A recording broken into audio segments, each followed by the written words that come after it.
Chapter 7. I thought Herman was going to faint. He fingered his own neck, staring in terror at Victoria. His mouth opened and closed a few times before any sound came out. Hanged? He repeated the word fearfully. Is that why your neck is so long? I elbowed him. Don't be so rude, I hissed. It's none of your business. But Victoria was not offended. She smiled, her neck bobbed and her head nodded. This is what I wanted to tell you, she began. My family was very rich. That's why my husband killed me so he could get my money.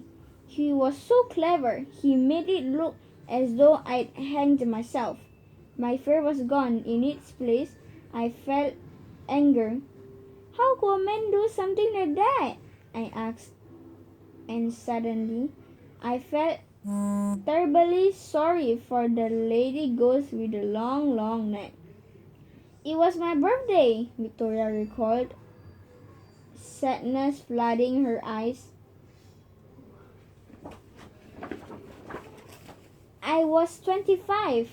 He said he had a surprise for me in the garden, but when he got outside, he tied me up, dragged me to a tree, and hanged me from it. When I was dead,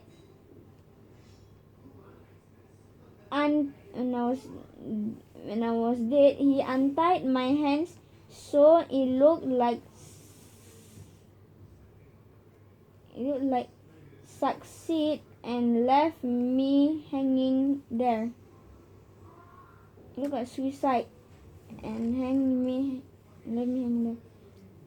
Didn't anyone find out the truth? Ricky wanted to know. No, my family was so ashamed of me, Victoria replied. They just cut the rope and buried me under a tree where I died.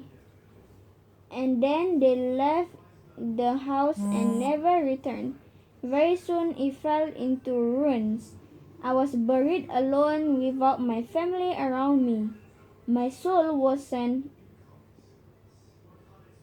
outcast because they all thought I killed myself and brought disgrace to their name. I looked around the walls of the cellar. Is that why you have come here?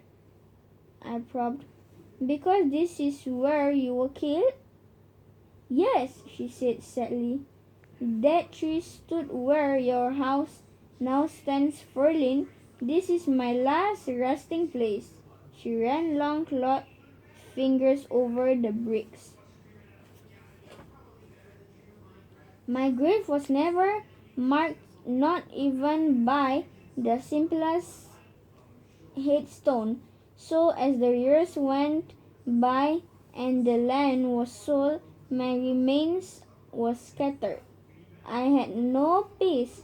And then last year, people came and built new houses here, and your family moved in. And I found you, Ferlin, and because I died on this spot, I can appear to you and your friends.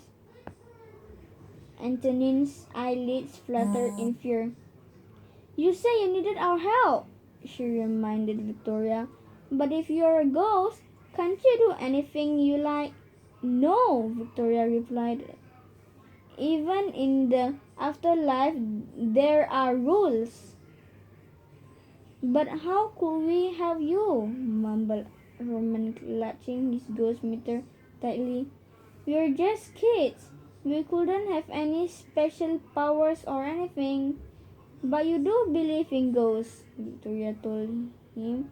And because you believe, that gives you strength. That's why you can help me avenge my death and find my final peace.